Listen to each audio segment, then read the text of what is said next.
Hello जय हिंद नमस्कार दोस्तों, आप सभी का स्वागत है आपके अपने YouTube channel online GK free classes में। आज के इस क्लास में हम रेलवे एनटीपीसी CBT1 एग्जाम 2024 के लिए बहुत ही इंपॉर्टेंट क्वेश्चन लेकर आए हैं और ये सभी क्वेश्चन आपके रेलवे एनटीपीसी CBT1 एग्जाम 2024 के लिए इंपॉर्टेंट रहेंगे, इसलिए इस क्लास को आपको कंप्लीट देखना है और इस क्लास के एंड में आपको बताना है कि आपके टोटल कितने क्वेश्चन है सही होते हैं। और ये आपके रेलवे एनटीपीसी एग्जाम के लिए 5वां क्लास होने वाला है। इससे पहले हम 4 क्लास करवा चुके हैं। यदि अभी तक आपने इन 4 क्लासों को नहीं देखा है तो इन 4 क्लासों को आप प्लेलिस्ट के अंदर जाकर देख सकते हो और साथ में इस 5वें क्लास को भी आपको कंप्लीट देखना है, क्योंकि इस 5वें क्लास के अंदर भी बहुत ही शानदार क्वेश्चन होने वाले हैं। और यदि आप इस चैनल से पहली बार जुड़े हैं तो चैनल को कर लीजिए सब्सक्राइब और बेल आइकन को प्रेस करना, ताकि ऐसे ही शानदार क्लास का नोटिफिकेशन आपको सबसे पहले देखने को मिले। तो चलिए शुरू करते हैं आज के इस 5वें क्लास को बिना देरी के। पहला प्रश्न है आप सभी के सामने, दिए गए अक्षरों के उस समूह का चयन कीजिए जो दी गई अक्षर श्रृंखला में रिक्त स्थानों पर क्रमिक रूप से रखने पर उस श्रृंखला को पूर्ण करेगा। यानी कि ये पहला प्रश्न आप सभी के सामने लेटर सीरीज से संबंधित प्रश्न दिया गया है। तो ऐसे प्रश्न को आप एग्जाम में कैसे सोल्व करेंगे तो वो देखिए। इसके लिए बहुत ही शानदार ट्रिक है। यदि ये ट्रिक आपको याद है तो आप ऐसे प्रश्न को एग्जाम में मात्र 2 से 3 सेकंड में सोल्व करोगे। कैसे तो वो देखिए। सबसे पहले मेरे भाई यहां पर देखिए, आप सभी के सामने यहां पर एक लेटर सीरीज दी गई है। तो आपको करना क्या है, सबसे पहले यहां पर देखना है कि इस सीरीज के अंदर टोटल कितने लेटर हैं। खाली स्थान सहित आपको काउंट करना है। तो यहां पर देखिए मेरे भाई 1 2 3 4 5 6 7 8 9 10 11 12 13 14 15 टोटल लेटर कितने हैं, 15 है। ठीक है मेरे भाई। अब यहाँ पर हमें करना क्या है, इस 15 का गुणनखंड करना है। तो देखिए 15 का गुणनखंड हम करेंगे तो या तो हम क्या कर सकते हैं, 5 गुणा में 3 कर सकते हैं तब 15 होगा, या फिर हम क्या कर सकते हैं, हम कर सकते हैं 3 गुणा में 5 तब 15 हो सकता है। तो अब हम क्या करेंगे, या तो हम 5-5 अक्षर का क्या कर सकते हैं, 3 समूह बना सकते हैं, या फिर हम 3-3 अक्षरों के 5 समूह बना सकते हैं। लेकिन यहाँ पर लॉजिक लगाना है आपको। लॉजिक क्या लगेगा, तो यहाँ पर जितने अधिक लेटर हों और जितने कम समूह बने वो वाला समूह आपको क्या करना है, चुनना है। जैसे यहाँ पर हम लेंगे मेरे भाई, यहाँ पर ये हम लेंगे पहला समूह, यानी कि करेंगे क्या, 5-5 अक्षरों के हम बनाएंगे 3 समूह। ठीक है। तो यहाँ पर देखिए मेरे भाई एक बार हम क्या करते हैं, इनको यहाँ से हटा देते हैं ताकि आपको समझने में कोई भी दिक्कत ना हो। अब देखिए मेरे भाई यहाँ पर हम क्या करेंगे, 5-5 अक्षरों के समूह बनाएंगे। तो यहाँ पर देखिए 1 2 3 4 5 यानी कि पहला समूह बन जाएगा यहाँ से।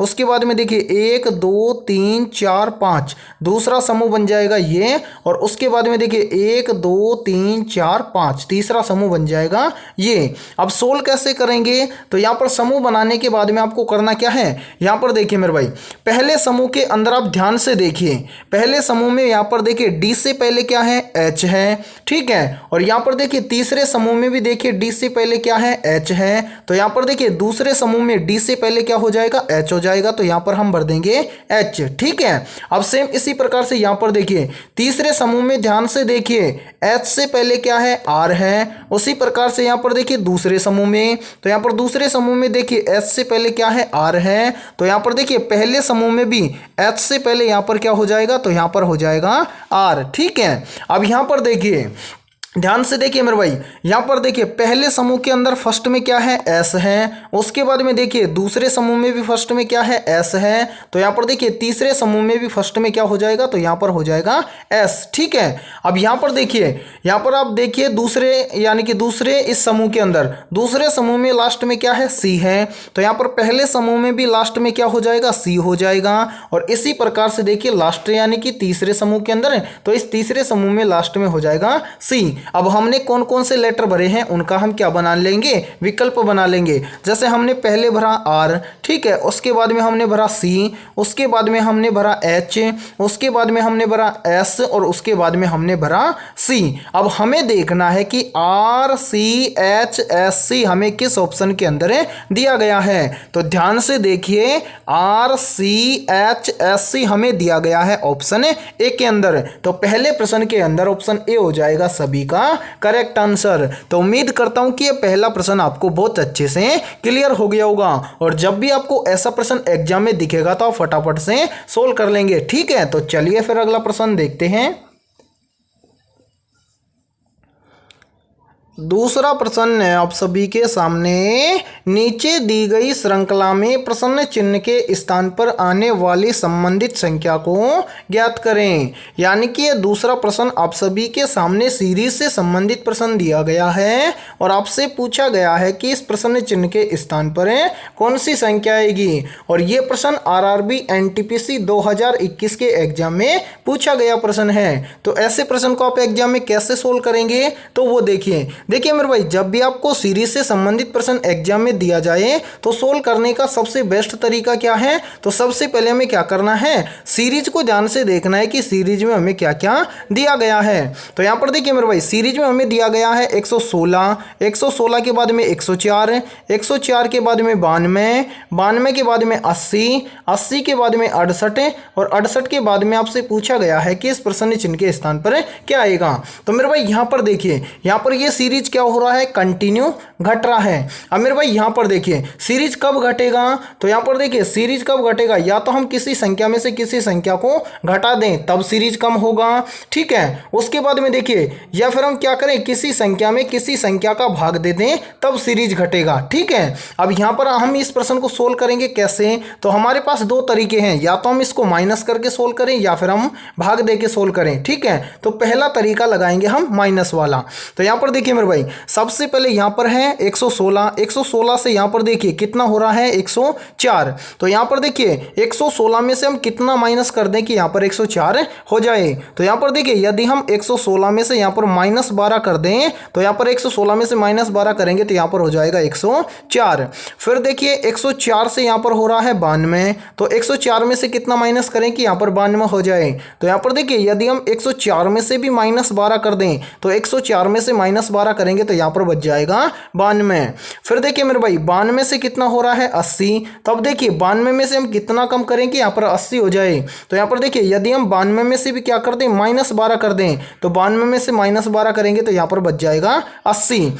फिर देखिए मेरे भाई, 80 के बाद में क्या है 68, तो 80 में से हम कितना कम करें कि यहाँ पर 68 हो जाए। तो सेम इसी प्रकार से यदि हम 80 में से भी क्या कर दें, -12 कर दें, तो 80 में से -12 करेंगे तो यहाँ पर बच जाएगा 68। अब हमसे पूछा गया है कि 68 से इस प्रश्न चिन्ह के स्थान पर क्या आएगा। तो यहाँ पर देखिए, यहाँ पर समझिए, यहाँ पर नीचे देखिए जो ये संख्या, ये ध्यान से ये क्या आ रही है, यानी कि यहाँ पर हो क्या रहा है, -12, -12, -12। तो अब आगे भी क्या हो जाएगा, तो अब आगे भी हो जाएगा -12। अब हम क्या करेंगे, इस 68 में से क्या कर देंगे, -12 कर देंगे। तो मेरे भाई -12 करेंगे 68 में से, तो यहाँ पर बच जाएगा कितना, 56। यानी कि इस प्रश्न चिन्ह के स्थान पर भरा जाएगा 56। अब हमें देखना है कि 56 किसी ऑप्शन में है, तो हाँ सर 56 हमें दिया गया है ऑप्शन सी के अंदर। तो दूसरे प्रश्न के अंदर ऑप्शन सी हो जाएगा सभी का करेक्ट आंसर। तो उम्मीद करता हूं कि दूसरा प्रश्न भी आपको अच्छे से क्लियर हो गया होगा। तो चलिए फिर अगला प्रश्न देखते हैं।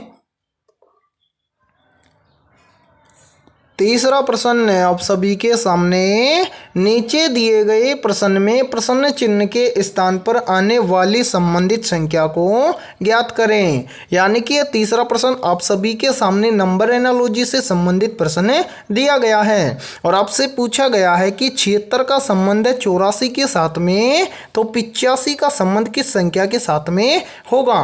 तो मेरे भाई ऐसे प्रश्न को आप एग्जाम में कैसे सोल्व करेंगे, तो वो देखिए, जब भी आपको ऐसा प्रश्न एग्जाम में दिया जाए तो आपको करना क्या है, सबसे पहले तो यहाँ पर देखना है कि 76 से यहाँ पर 84 कैसे आया है। यानी कि जिस प्रकार से 76 से यहाँ पर 84 आया है उसी प्रकार से हम बताएंगे कि 85 से इस प्रश्न चिन्ह के स्थान पर क्या आएगा। अब देखिए मेरे भाई, यहाँ पर जो बच्चे आरआरबी एनटीपीसी का एग्जाम पहली बार दे रहे हैं, जिनको रीजनिंग के बारे में पता ही नहीं है, तो वो यहाँ पर क्या लॉजिक लगाएंगे, वो यहाँ पर लॉजिक लगाएंगे क्या, वो यहाँ पर देखेंगे कि 76 से यहाँ पर 84 कैसे बनेगा। तो यहाँ पर देखिए 76 से 84 बन जाएगा कैसे, यदि हम 76 के अंदर क्या कर दें, +8 कर दें, तो 76 और 8 हो जाएगा कितना, 84। और 84 यहाँ पर देखिए आप सभी के सामने यहाँ पर दिया गया है। अब वो क्या करेंगे, यही सेम लॉजिक लगाएंगे 85 के अंदर और इस प्रश्न चिन्ह की वैल्यू निकालेंगे। तो क्या करेंगे, सेम इसी प्रकार से 85 के अंदर वो क्या कर देंगे, +8 कर देंगे। तो देखिए 85 और 8 कितना हो जाएगा, तो 85 और 8 हो जाएगा मेरे भाई कितना, 93। अब देखिए कि किसी ऑप्शन में 93 है, तो यहाँ पर देखिए किसी भी ऑप्शन के अंदर 93 नहीं दिया गया है, यानी कि इस लॉजिक के आधार पर ये वाला प्रश्न सोल्व नहीं होगा। और जो बच्चे पहली बार आरआरबी एनटीपीसी का एग्जाम दे रहे हैं और वो ये लॉजिक लगाएंगे और इससे यदि ये प्रश्न सोल्व ना होगा तो वो क्या कर देंगे, एग्जाम में ऐसे प्रश्न को छोड़ देंगे। लेकिन आपको ऐसे प्रश्न को एग्जाम में छोड़कर नहीं आना है। सोल्व कैसे करेंगे, तो मैंने कल भी ऐसी ही क्लास के अंदर बताया था कि यदि एक लॉजिक काम ना आए तो आपको क्या करना है, दूसरा लॉजिक लगाना है। अब यहाँ पर देखिए मेरे भाई, यहाँ पर हम दूसरा लॉजिक लगाएंगे। अब दूसरे लॉजिक से यहाँ पर देखिए कि 76 से यहाँ पर 84 कैसे आएगा। तो यहाँ पर लॉजिक लगाया गया है क्या, सबसे पहले यहाँ पर देखिए 76 किन किन संख्याओं से मिलकर बना है, तो 76 मिलकर बना है 7 और 6 से। अब यहाँ पर देखिए यदि हम 7 और 6 इन दोनों संख्याओं को आपस में गुणा कर दें तो 7 छिके कितना हो जाएगा, 42। और यहाँ पर देखिए यदि हम इस 42 का भी 2 गुना कर दें तो 42 का 2 गुना होता है कितना, 84। और 84 यहाँ पर देखिए आप सभी के सामने दिया गया है। अब यहाँ पर देखिए यही सेम लॉजिक हम लगाएंगे किसके अंदर, 85 के अंदर, और इस प्रश्न चिन्ह की वैल्यू निकालेंगे। ठीक है, करेंगे क्या, सबसे पहले तो यहाँ पर देखिए 85 किन किन संख्याओं से मिलकर बना है, तो 85 मिलकर बना है 8 और 5 से। तो सबसे पहले हम क्या करेंगे, इन दोनों संख्याओं को आपस में गुणा कर देंगे, तो 8 पंजे कितना हो जाएगा, 40 हो जाएगा। और यहाँ पर हम क्या कर देंगे, इस 40 का भी हम कर देंगे 2 गुना। 40 का 2 गुना कितना होता है, 80 होता है, यानी कि इस प्रश्न चिन्ह के स्थान पर भरा जाएगा 80। अब हमें देखना है कि 80 किसी ऑप्शन में है, तो यहाँ पर देखिए 80 हमें दिया गया है ऑप्शन बी के अंदर। तो तीसरे प्रश्न के अंदर ऑप्शन बी हो जाएगा सभी का करेक्ट आंसर। तो उम्मीद करता हूं कि ये तीसरा प्रश्न भी आपको अच्छे से क्लियर हो गया होगा। और मेरे भाई यहाँ पर देखिए आपके लिए मोस्ट इंपोर्टेंट सूचना है। सूचना क्या है, यदि आप पहली बार में रेलवे एनटीपीसी के एग्जाम को क्रैक करना चाहते हैं तो उसके लिए हमने क्या किया है, रेलवे एनटीपीसी एग्जाम 2024 के लिए जीके और जीएस के 1000+ मोस्ट इंपोर्टेंट क्वेश्चनों का पीडीएफ हमने तैयार किया है। और यदि आप जीके की तैयारी को बेहतर करना चाहते हैं तो आप इस पीडीएफ को जरूर परचेज करें। और यदि आप ये पीडीएफ लेना चाहते हैं तो आप हमारे इस व्हाट्सएप नंबर पर कांटेक्ट कर सकते हैं। और इस पीडीएफ की प्राइस रखी गई है मात्र और मात्र 21 रुपए, यानी कि आप 21 रुपए पे करेंगे तो आपको 1000+ क्वेश्चनों का पीडीएफ बिल्कुल यहाँ पर 21 रुपए के अंदर दे दिया जाएगा। और इस चैनल पर आपको यदि ये पीडीएफ आप ले लेते हैं तो आपको क्या फ्री मिलने वाला है, फ्री आपको मिलेगा, यानी कि इस चैनल पर जितनी भी जीके और जीएस की क्लासेज होंगी रेलवे एग्जाम के लिए उन सभी क्लासों का पीडीएफ आपको बिल्कुल फ्री के अंदर दिया जाएगा। तो यदि आपको ये 1000 क्वेश्चनों का पीडीएफ लेना है तो आप हमारे इस व्हाट्सएप नंबर पर कांटेक्ट कर सकते हैं। ठीक है मेरे भाई, तो चलिए फिर अगला प्रश्न देख लेते हैं। चौथा प्रश्न है आप सभी के सामने, एक निश्चित कूट भाषा में यदि NATURE को 56, 24, 31 के रूप में कूटबद्ध किया गया है और LETTER को 91, 22, 13 के रूप में कूटबद्ध किया गया है तो NEUTRAL को किस प्रकार कूटबद्ध किया जाएगा। तो मेरे भाई यहाँ पर देखिए ये चौथा प्रश्न आप सभी के सामने कोडिंग डिकोडिंग से संबंधित प्रश्न दिया गया है। तो ऐसे प्रश्न को आप एग्जाम में फटाफट से कैसे सोल्व करेंगे, तो वो देखिए सबसे पहले यहाँ पर आपको क्या बोला गया है, यहाँ पर आपको बोला गया है क्या, यहाँ पर बोला गया है कि TURE, इसको क्या लिखा जाता है, इसको ध्यान से देखिए, इसको लिखा जाता है 56 24 31, ठीक है। और सेम इसी प्रकार से यहाँ पर देखिए मेरे भाई, आगे आपको बोला गया है कि LETTER, इसको क्या लिखा जाता है, तो इसको लिखा जाता है 91 22 13, ठीक है। अब यहाँ पर ध्यान से देखिए, ऐसे प्रश्न को आप सोल्व कैसे करेंगे, तो सबसे पहले यहाँ पर देखिए, यहाँ पर NATURE, ये क्या है, अल्फ़ाबेट लेटर हैं, और यहाँ पर देखिए अल्फ़ाबेट लेटर से यहाँ पर दी गई है संख्या, ठीक है। सेम इसी प्रकार से यहाँ पर देखिए LETTER, और ये भी क्या है, सारे के सारे अल्फ़ाबेट लेटर हैं, और अल्फ़ाबेट लेटर से यहाँ पर क्या दी गई है, संख्या दी गई है। तो अब आपसे क्या पूछा गया है, आपसे यहाँ पर देखिए, आपसे पूछा गया है कि NEUTRAL,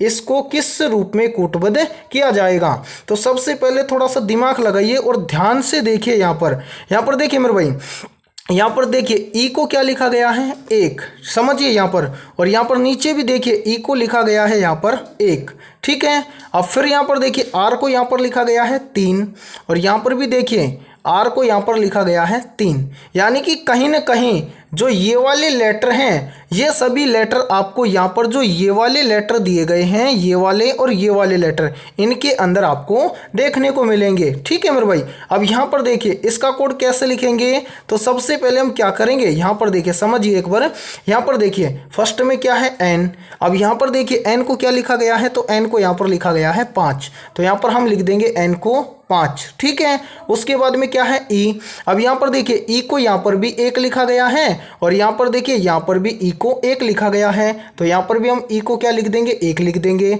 ठीक है। उसके बाद में क्या है, यू है, अब यहाँ पर देखिए यू को यहाँ पर क्या लिखा गया है, तो यू को यहाँ पर लिखा गया है 4, तो हम यहाँ पर भी यू को लिख देंगे कितना, 4, ठीक है। उसके बाद में क्या है, टी है, तो यहाँ पर देखिए टी को यहाँ पर लिखा गया है कितना, 2, और यहाँ पर भी देखिए डबल टी है, तो यहाँ पर देखिए डबल बार 2 लिखा गया है, तो यहाँ पर भी हम टी को क्या लिख देंगे, 2 लिख देंगे। उसके बाद में क्या है, आर है, तो यहाँ पर देखिए आर को यहाँ पर लिखा गया है कितना मेरे भाई, 3 लिखा गया है, और यहाँ पर भी देखिए आर को लिखा गया है 3, तो यहाँ पर भी हम आर को लिख देंगे 3, ठीक है। उम्मीद करता हूँ कि ये प्रश्न आपको अच्छे से समझ में आ रहा होगा। अब देखिए आर के बाद में क्या है, ई है, सॉरी आर के बाद में क्या है, ए है, तो यहाँ पर देखिए ए को यहाँ पर लिखा गया है कितना, 6, तो यहाँ पर हम ए को लिख देंगे 6। ए के बाद में क्या है, एल है, तो यहाँ पर देखिए एल को क्या लिखा गया है, तो यहाँ पर देखिए एल को लिखा गया है 9, तो यहाँ पर हम लिख देंगे 9, ठीक है। यानी कि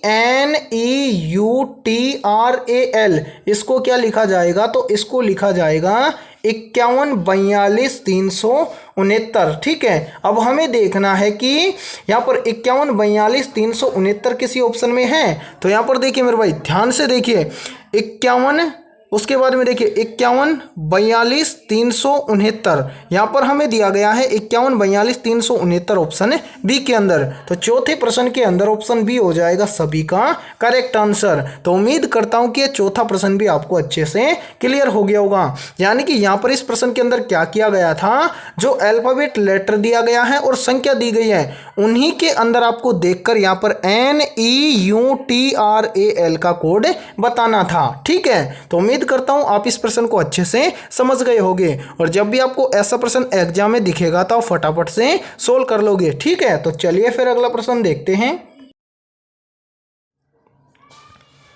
5वां प्रश्न है अब सभी के सामने, उस वैनारेख का चयन करें जो दिए गए वर्गों के बीच संबंध को सर्वोत्तम रूप से दर्शाता है। यानी कि आपसे पूछा गया है कि पालतू पक्षी और तोता का सही वेन डायग्राम कैसा बनेगा। तो मेरे भाई वेन डायग्राम से संबंधित प्रश्न को आप एग्जाम में कैसे सोल्व करेंगे, तो वो देखिए, जब भी आपको वेन डायग्राम से संबंधित प्रश्न को सोल्व करना है तो सबसे पहले आपको क्या करना है, उन शब्दों को आपको देखना है जिन शब्दों से आपको वेन डायग्राम तैयार करना है।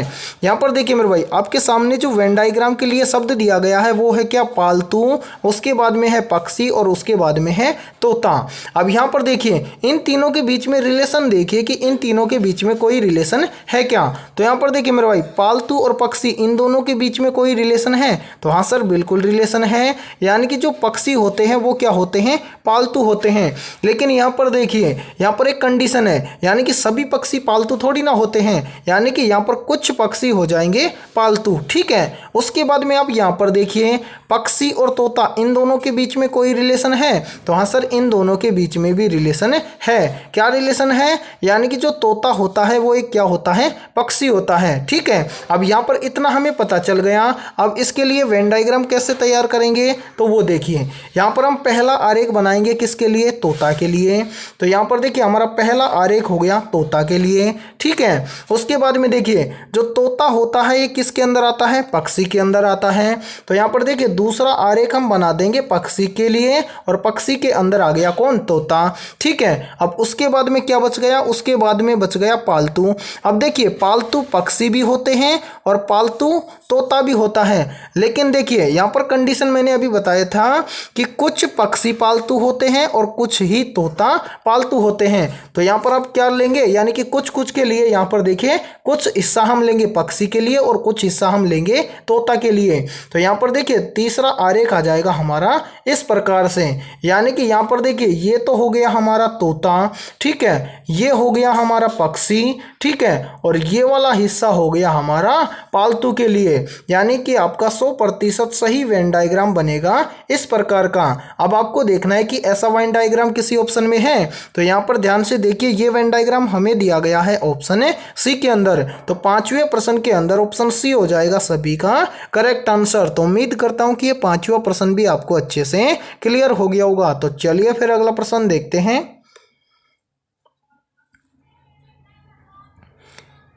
छठा प्रश्न है आप सभी के सामने, नीचे दिए गए विकल्पों में से संबंधित संख्या को चुनिए। यानी कि ये छठा प्रश्न आप सभी के सामने नंबर एनालॉजी से संबंधित प्रश्न दिया गया है और आपसे पूछा गया है कि इस प्रश्न चिन्ह के स्थान पर कौन सी संख्या आएगी। तो एक काम करिए, जल्दी से इस क्लास को रोकिए और अपने स्तर से इस प्रश्न को सोल्व करके कॉमेंट सेक्शन के अंदर कॉमेंट करके बताइए कि इस प्रश्न चिन्ह के स्थान पर कौन सी संख्या आएगी।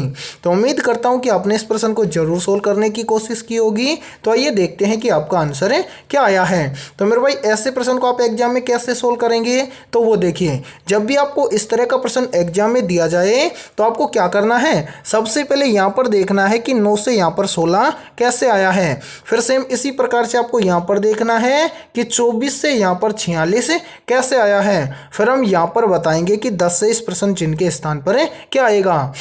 तो मेरे भाई, इस प्रश्न को किस लॉजिक के आधार पर सोल्व किया गया है, तो वो देखिए यहाँ पर क्या लॉजिक लगाया गया है। तो सबसे पहले 9 से 16 लाने के लिए क्या किया गया है, यहाँ पर किया गया है पहले 9 का गुणा 2 से और इसमें से किया गया है -2। यानी कि यहाँ पर देखिए 9 दूना कितना हो जाएगा 18, और 18 में से इस 2 को कम कर देंगे, इस वाले 2 को। तो 18 में से 2 को कम करेंगे तो यहाँ पर कितना बच जाएगा 16। और ध्यान से देखिए 16 यहाँ पर आप सभी के सामने दिया गया है। अब देखते हैं कि यही सेम लॉजिक यहाँ पर अप्लाई किया गया है क्या 24 से 46 लाने के लिए। तो क्या करेंगे, सबसे पहले यहाँ पर देखिए सेम इसी प्रकार से 24 का क्या करेंगे 2 से गुणा कर देंगे और इसमें से क्या कर देंगे -2 कर देंगे।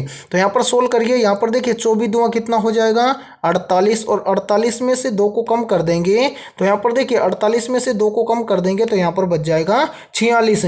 और यहाँ पर देखिए यहाँ पर आप सभी के सामने 46 दिया गया है। अब इसी प्रकार से हम क्या करेंगे, यहाँ पर हम बताएंगे कि 10 का संबंध इस प्रश्न चिन्ह के स्थान पर किस संख्या के साथ में होगा। तो क्या करेंगे, सबसे पहले यहाँ पर देखिए मेरे भाई, हम करेंगे क्या, इस 10 का करेंगे 2 से गुणा और इसमें से क्या कर देंगे -2। तो यहाँ पर सोल्व करिए, यहाँ पर देखिए 10 दूना कितना हो जाएगा 20, और यहाँ पर देखिए 20 में से इस 2 को कम कर देंगे तो 20 में से 2 को कम कर देंगे तो यहाँ पर बच जाएगा 18। यानी कि इस प्रश्न चिन्ह के स्थान पर भरा जाएगा 18। अब हमें देखना है कि 18 किसी ऑप्शन में है। तो यहाँ पर देखिए 18 हमें दिया गया है ऑप्शन डी के अंदर। तो छठे प्रश्न के अंदर ऑप्शन डी हो जाएगा सभी का करेक्ट आंसर। तो उम्मीद करता हूँ कि ये छठा प्रश्न भी आपको अच्छे से क्लियर हो गया होगा। और देखिए, यदि ये क्लास आपको पसंद आ रही है तो जल्दी से एक बार इस क्लास को लाइक कर दीजिए, और यदि आप इस चैनल से पहली बार जुड़े हैं तो चैनल को कर लीजिए सब्सक्राइब और बेल आइकन को प्रेस करना, ताकि ऐसे ही शानदार क्लास का नोटिफिकेशन आपको सबसे पहले देखने को मिले। तो चलिए फिर अगला प्रश्न देखते हैं। 7वां प्रश्न है आप सभी के सामने, नीचे दी गई श्रृंखला में प्रश्न चिन्ह के स्थान पर आने वाली संख्या को ज्ञात करें। यानी कि 7वां प्रश्न आप सभी के सामने सीरीज से संबंधित प्रश्न दिया गया है और आपसे पूछा गया है कि इस प्रश्न चिन्ह के स्थान पर कौन सी संख्या आएगी। तो ऐसे प्रश्न को हम एग्जाम में सोल्व कैसे करेंगे, तो वो देखिए मैंने बताया कि सीरीज से संबंधित प्रश्न को हम कैसे सोल्व करते हैं। तो सबसे पहले हम देखेंगे कि सीरीज में हमें क्या क्या दिया गया है और सीरीज घट रही है या फिर बढ़ रही है। ठीक है, तो यहाँ पर देखिए सीरीज में हमें दिया गया है 34, 34 के बाद में 32 है, 32 के बाद में 36, 36 के बाद में 34 है, 34 के बाद में 38, 38 के बाद में 36 है, और 36 के बाद में हमसे पूछा गया है कि इस प्रश्न चिन्ह के स्थान पर क्या आएगा। तो यहाँ पर देखिए मेरे भाई, ये सीरीज बढ़ भी रही है और घट भी रही है। ठीक है, अब ऐसी कंडीशन में आप क्या लॉजिक अप्लाई करेंगे, तो वो देखिए मेरे भाई, यदि आप इस क्लास के अंदर रेगुलर जुड़े रहते हैं तो रीजनिंग के अंदर आपके जितने भी क्वेश्चन होने वाले हैं उन सभी क्वेश्चनों को आप एग्जाम के अंदर सोल्व करके आओगे। अब यहाँ पर देखिए मेरे भाई, सीरीज में क्या हो रहा है, सीरीज बढ़ भी रही है और घट भी रही है। अब यहाँ पर थोड़ा सा देखिए समझिए, देखिए मैंने काफ़ी बार बताया कि सीरीज कब बढ़ती है, या तो हम किसी सीरीज यानी कि संख्या में, यानी कि देखिए मेरे भाई, सीरीज कब बढ़ेगी यानी कि संख्या कब बढ़ती है, जब हम किसी संख्या में किसी संख्या को या तो हम जोड़ दें, ठीक है, या फिर हम किसी संख्या का किसी संख्या के साथ में गुणा कर दें, तब क्या होती है, सीरीज बढ़ती है। अब सेम इसी प्रकार से देखिए सीरीज कब घटेगी, जब हम क्या करेंगे, या तो सीरीज में किसी संख्या में से किसी संख्या को कम कर दें, या फिर हम क्या करें, हम किसी संख्या में किसी संख्या का भाग दे दें। ठीक है, अब यहां पर देखिए मेरे भाई, यहां पर कंडीशन क्या है, 2 है, यानी कि सीरीज बढ़ भी रही है और सीरीज घट भी रही है।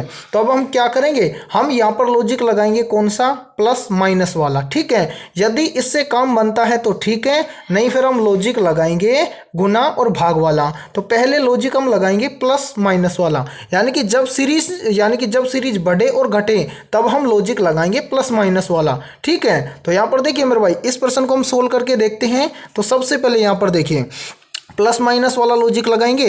तो यहाँ पर है 34, 34 से क्या हुआ, 32 है, तो 34 से 32 कैसे होगा, तो यहाँ पर देखिए यदि हम 34 में से क्या करें, -2 कर दें, तो 34 में से -2 करेंगे तो यहाँ पर बन जाएगा 32। फिर देखिए 32 से कितना हो रहा है, 36 है, तो यहाँ पर देखिए 32 से 36 कब बनेगा, जब हम क्या करेंगे, 32 के अंदर +4 कर देंगे, तो 32 और 4 हो जाएगा 36 है। फिर देखिए मेरे भाई 36 से क्या हो रहा है, 34, तो 36 से 34 कैसे होगा, तो यहाँ पर देखिए यदि हम 36 में क्या कर दें, -2 कर दें, तो 36 में से -2 करेंगे तो यहाँ पर बन जाएगा 34 है। फिर देखिए 34 से बन रहा है 38, तो 34 से 38 कैसे बनेगा, तो यहाँ पर देखिए यदि हम 34 के अंदर क्या करें, +4 कर दें, तो 34 और 4 हो जाएगा 38 है। फिर देखिए मेरे भाई 38 से क्या हो रहा है, 36 है, तो 38 से 36 कैसे होगा, तो यहाँ पर देखिए यदि हम 38 में से क्या करें, -2 कर दें, तो 38 में से -2 करेंगे तो यहाँ पर बन जाएगा 36 है। अब इसी प्रकार से हमसे पूछा गया है कि 36 के बाद में इस प्रश्न चिन्ह के स्थान पर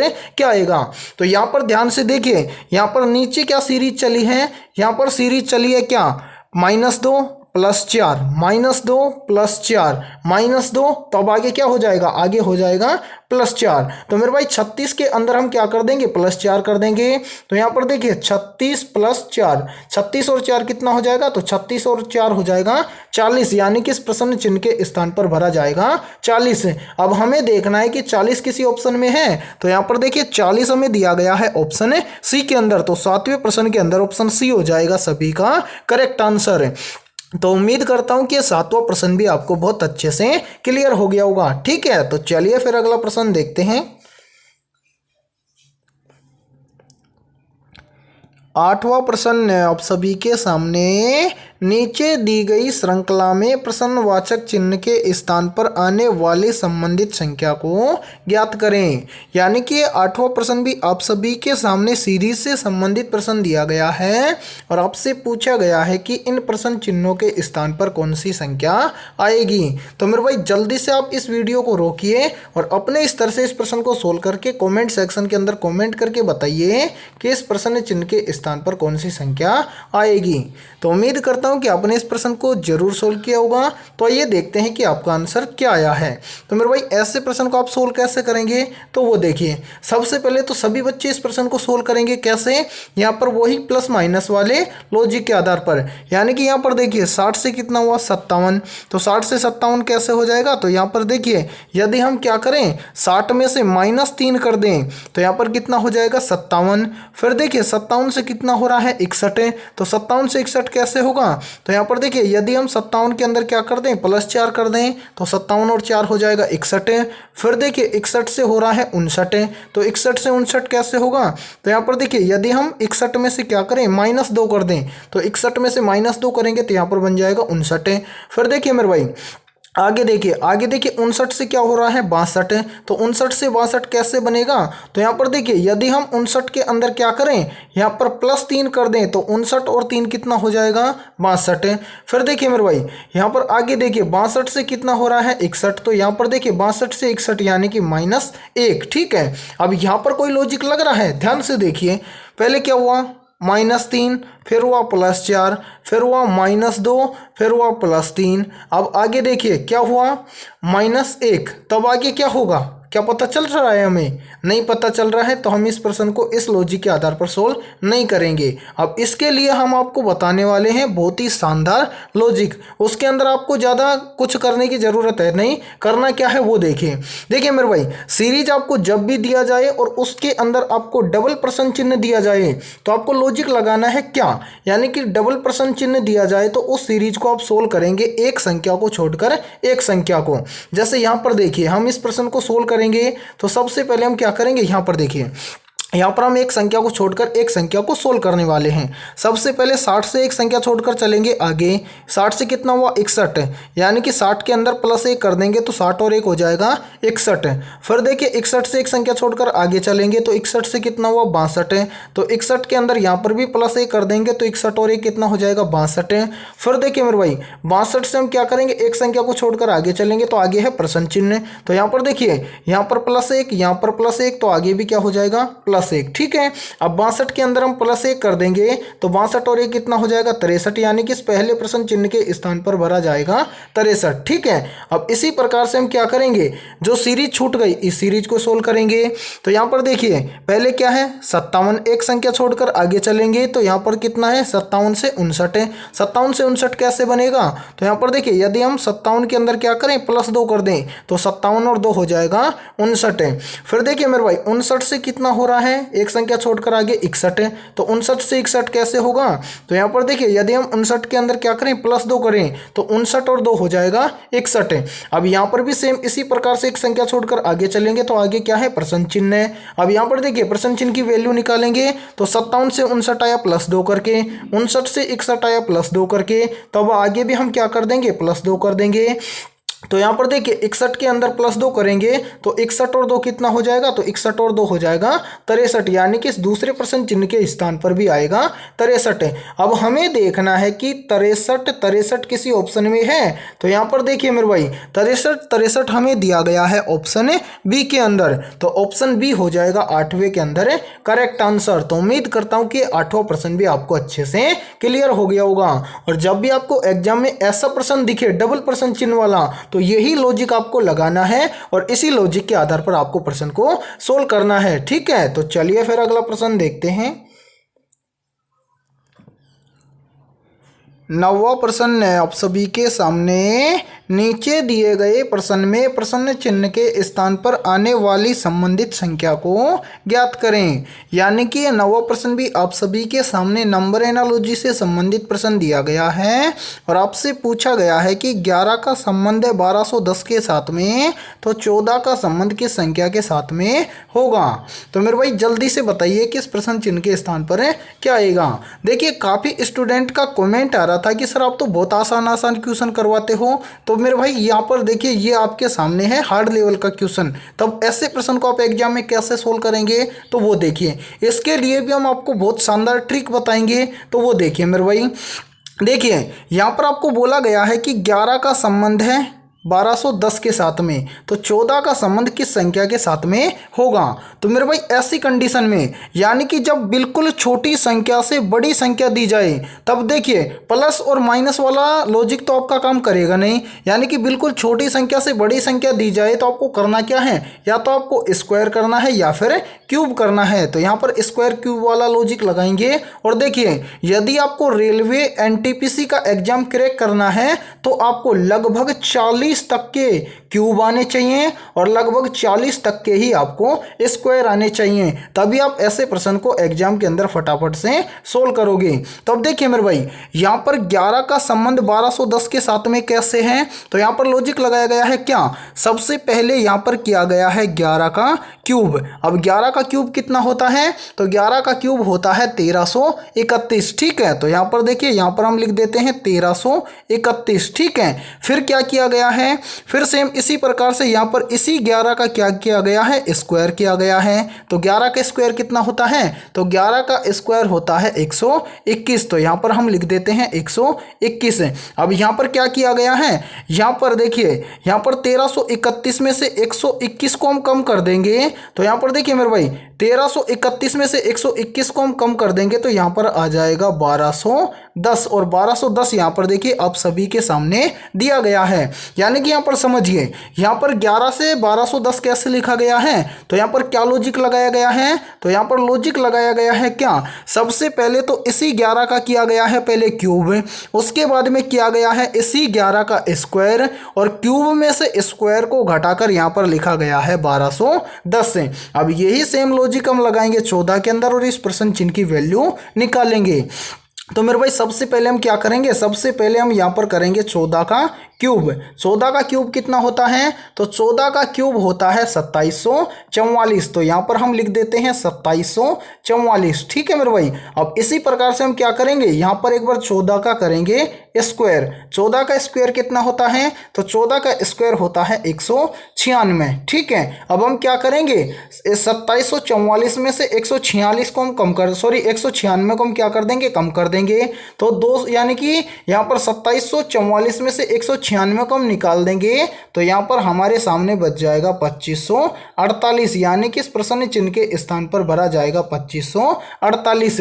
अब यहाँ पर देखिए किसी ऑप्शन में हमें 2548 दिया गया है, तो यहाँ पर देखिए 2548 हमें दिया गया है ऑप्शन ए के अंदर। तो यहाँ पर देखिए यहाँ पर इस प्रश्न चिन्ह के स्थान पर हम भर देंगे 2548। ठीक है मेरे भाई, तो उम्मीद करता हूँ कि ये 9वां प्रश्न भी आपको अच्छे से क्लियर हो गया होगा। और जब भी आपको ऐसा प्रश्न एग्जाम में दिखे तो इसी प्रकार से आपको सोल्व करना है। और देखिए क्यूब और स्क्वायर आपको याद ही करने होंगे यदि आपको एग्जाम क्वालिफाई करना है। तो चलिए फिर मेरे भाई अगला प्रश्न देखते हैं। 10वां प्रश्न है आप सभी के सामने। उस वैनारेख का चयन करें जो दिए गए वर्गों के बीच संबंध को सर्वोत्तम रूप से दर्शाता है। यानी कि यहाँ पर आपसे पूछा गया है कि तलवार, महिला और शेर का सही वेन डायग्राम कैसा बनेगा। तो मेरे भाई देखिए जब भी आपको वेन डायग्राम से संबंधित प्रश्न एग्जाम में दिया जाए तो सोल्व कैसे करेंगे, तो सबसे पहले उन शब्दों को हम ध्यान से देखेंगे जिन शब्दों से हमें वेन डायग्राम तैयार करना है। तो यहाँ पर देखिए मेरे भाई यहाँ पर हमें दिया गया है तलवार, उसके बाद में महिला और उसके बाद में शेर। तो क्या इन तीनों शब्दों में किसी में आपस में कोई रिलेशन है, तो यहाँ पर देखिए क्या तलवार और महिला इन दोनों का आपस में कोई रिलेशन है, तो नहीं सर तलवार और महिला इन दोनों का आपस में कोई भी रिलेशन नहीं है। फिर मेरे भाई यहाँ पर देखिए क्या महिला और शेर इन दोनों के बीच में कोई रिलेशन है, तो यहाँ पर देखिए इन दोनों के बीच में भी कोई रिलेशन नहीं है। ठीक है, यानी कि महिला अलग है शेर अलग है। फिर इसी प्रकार से हम रिलेशन देखेंगे तलवार और शेर के अंदर है, तो क्या क्या तलवार और शेर इन दोनों के बीच में कोई रिलेशन है? तो नहीं सर, तलवार और शेर इन दोनों के बीच में भी कोई रिलेशन नहीं है। यानी कि यहाँ पर हमारे सामने सिद्ध हो गया कि ये तीनों क्या हैं, अलग अलग हैं, इनके बीच में कोई भी संबंध नहीं है। तो अब ऐसी स्थिति में आप वेन डायग्राम कैसे बनाएंगे? तो वो देखिए मेरे भाई, सबसे पहले हम क्या करेंगे, तलवार के लिए आरेख बनाएंगे। तो यहाँ पर देखिए ये एक आरेख हो जाएगा तलवार के लिए। फिर देखिए दूसरा क्या है, महिला, तो दूसरा आरेख हम बना देंगे महिला के लिए। फिर क्या है, शेर है, तो तीसरा आरेख हम बना देंगे शेर के लिए। और यहाँ पर देखिए तलवार, महिला और शेर तीनों के तीनों क्या हैं, अलग अलग हैं। तो यहाँ पर आपका सही वेन डायग्राम बन जाएगा इस प्रकार से। अब यहाँ पर देखिए क्या किसी ऑप्शन में ऐसा वेन डायग्राम आपको दिया गया है? तो हाँ, यहाँ पर देखिए ये वेन डायग्राम हमें दिया गया है ऑप्शन ए के अंदर। तो ऑप्शन ए हो जाएगा 10वें प्रश्न के अंदर है करेक्ट आंसर। तो उम्मीद करता हूँ कि 10वां प्रश्न भी आपको अच्छे से क्लियर हो गया होगा। तो आज की इस क्लास के अंदर इतना ही। यदि ये क्लास आपको पसंद आई है तो जल्दी से एक बार इस क्लास को लाइक कर दीजिए। और यदि आप इस चैनल से पहली बार जुड़े हैं तो चैनल को कर लीजिए सब्सक्राइब और बेल आइकन को प्रेस करना, ताकि ऐसे ही शानदार क्लास का नोटिफिकेशन आपको सबसे पहले देखने को मिले। और आज की इस क्लास के अंदर हमने 10 बहुत ही इंपॉर्टेंट क्वेश्चन करवाए हैं। तो इन 10 में से आपके कितने क्वेश्चन सही होते हैं सभी को कमेंट सेक्शन के अंदर कमेंट करके बताना है। और यहाँ पर देखिए मेरे भाई, जिन भी बच्चों को जीके और जीएस की तैयारी के लिए पीडीएफ चाहिए तो आप हमारे व्हाट्सएप नंबर पर कॉन्टैक्ट कर सकते हैं। व्हाट्सएप नंबर है हमारा 7374826893। ये हमारा व्हाट्सअप नंबर है। इस व्हाट्सअप नंबर पर आपको 1000 क्वेश्चनों का पीडीएफ देखने को मिल जाएगा। उसके लिए आपको मात्र और मात्र एक छोटी सी फीस देनी है। फीस की कीमत है आपकी 21 रुपये। ठीक है मेरे भाई, देखिए 21 रुपये बहुत ही छोटी सी कीमत है। यदि आप एक दिन कुछ भी चीज़ छोड़ देंगे तो यहाँ पर आपको 1000 क्वेश्चनों का पीडीएफ देखने को मिल जाएगा। और मेरे भाई वो 1000 क्वेश्चन आपके एग्जाम के लिए बहुत ही इंपॉर्टेंट होने वाले हैं। और काफ़ी बच्चे उस पीडीएफ को खरीद भी चुके हैं। यदि आप एग्जाम से पहले उन 1000 क्वेश्चनों की पीडीएफ को खरीद लोगे तो आपके कोर्स के साथ में क्या हो जाएगा, उन 1000 क्वेश्चनों का रिवीजन हो जाएगा। ठीक है, तो उम्मीद है कि आपको मेरा समझाया हुआ अच्छे से समझ में आया होगा। और जिसको भी ये पीडीएफ चाहिए तो आप इस व्हाट्सअप नंबर पर हमसे कॉन्टैक्ट कर सकते हैं। तुरंत आपको वहाँ पर पीडीएफ देखने को मिल जाएगा। ठीक है, तो फिर मिलते हैं ऐसे बेहतरीन क्वेश्चनों के साथ सुबह 11 बजे।